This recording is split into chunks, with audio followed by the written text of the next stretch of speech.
Hi, everybody. It's Tova from Finding My Muchness, and I am so excited.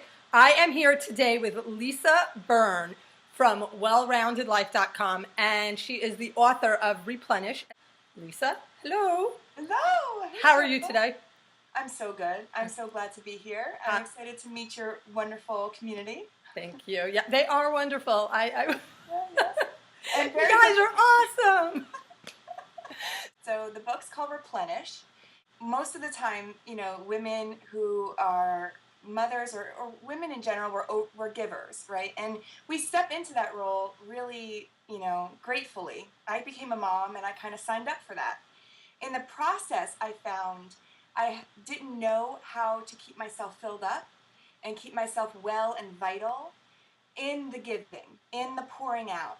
And what started happening very quickly for me and got me into a really bad place in the process was that I, um, women can keep giving even on fumes, but what I was giving was the least of me, right? Mm-hmm. So I was not offering my children, my spouse, my world, myself, the best of me.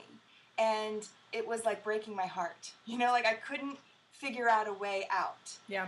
Parts of the book, I go through, 7 core essentials that Right. are really critical to have in our life and have in our self-care practice, our wellness practices, that get right to the core of building a foundation for our own well-being. So I love that you've broken down like the how into actionable steps, the 7 core ideas, because I think people need that. Yeah, and I think that's something that I found so missing when I was that mom that was like desperately needing some way out.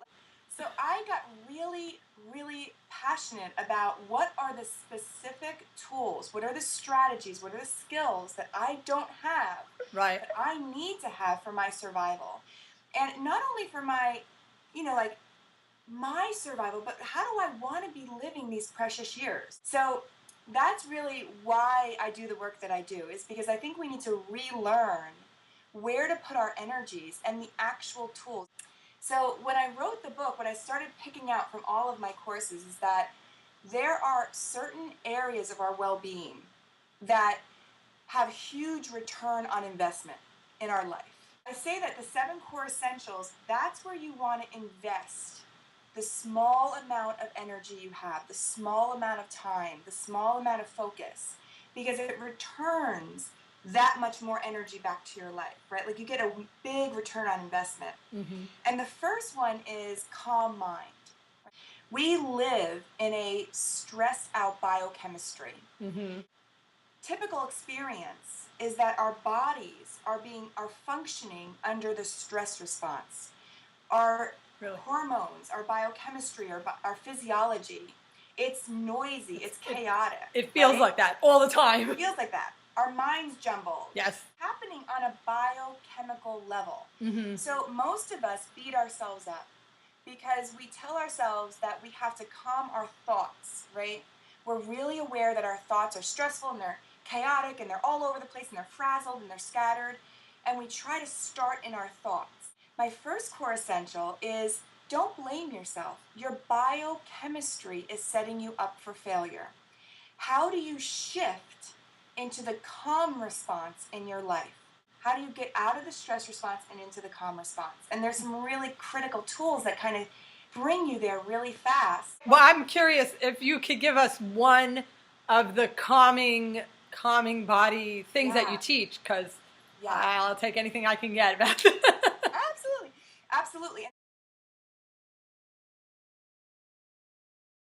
Mm-hmm. So we know that our breath is actually a tremendously calming trigger to our limbic system. Our limbic part of our brain is like the caveman part of your brain. Mm-hmm. So you need to shift your energy from the thinking lobes into your calming part of your brain, your limbic center.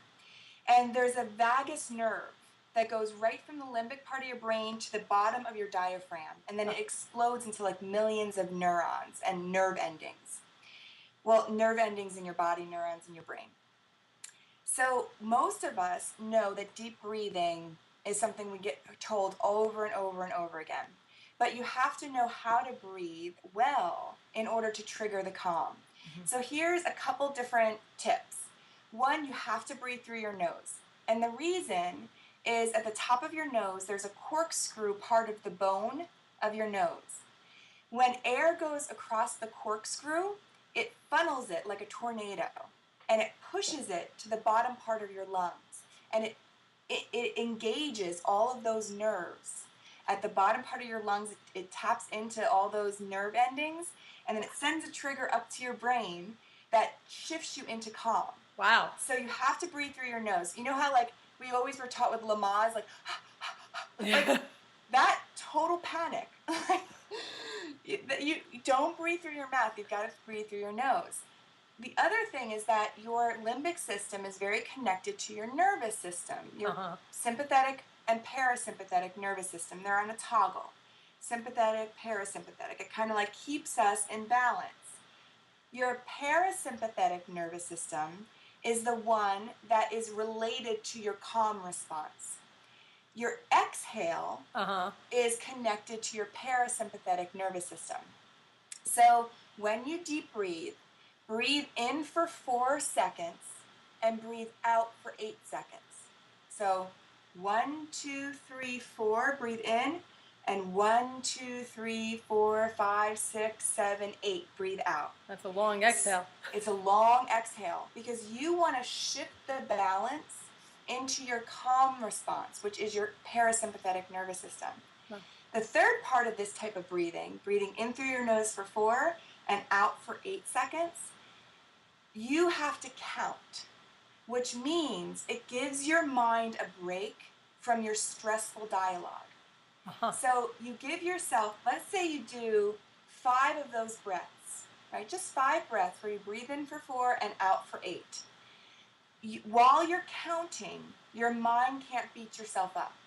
So it's a particularly good breathing technique when you've gotten yourself in this stressful dialogue that's just really bringing you into like bad places.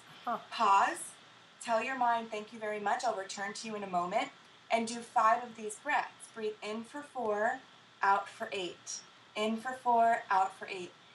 The other thing about this breathing, this is another kind of limbic connection, is that when you experience a negative emotion, anger, insecurity, jealousy, overwhelm, stress, your body responds biochemically with a flush of hormones. Those hormones have a very quick half-life. They only live in your body for about 6 seconds. So they only make your body experience that emotion for 6 seconds, unless you keep triggering it, right? Right. So as soon as you experience any of your negative emotions in your body, you're tense, your jaw's tight, you feel that overwhelm, your chest starts to get tight. Do this breathing, in for 4, out for 8, do it for 5 breaths. You're going to see yourself through the flush out of those hormones. And now you've stopped the pattern, right? You've stopped. You've created calm water. And now you're in a completely different place than you were 30 seconds ago. Even just hearing you say it, I can feel how it would... It just shifts. Shift. I love that. Shifts. That's what we need to do, because you are not going to talk yourself out of being stressed. It doesn't work. Right? Guys listening at home, I think this was such a great little mini lesson. And Lisa, your whole book is full of all of... As you're talking, I'm like, this stuff, like, it makes sense. It's like a combination of, like, science and, like, emotional stuff. And it just seemed, I was like, this lady knows what she's talking about. There it is. There's the book. It's fantastic. It's great speaking to you. Thank you so much for sharing this with us. I know it's going to help a lot of people, for real. And I'm excited to share it with everybody. And everybody who watched, thank you for joining us. And we'll see you soon. Yeah. Bye. Bye.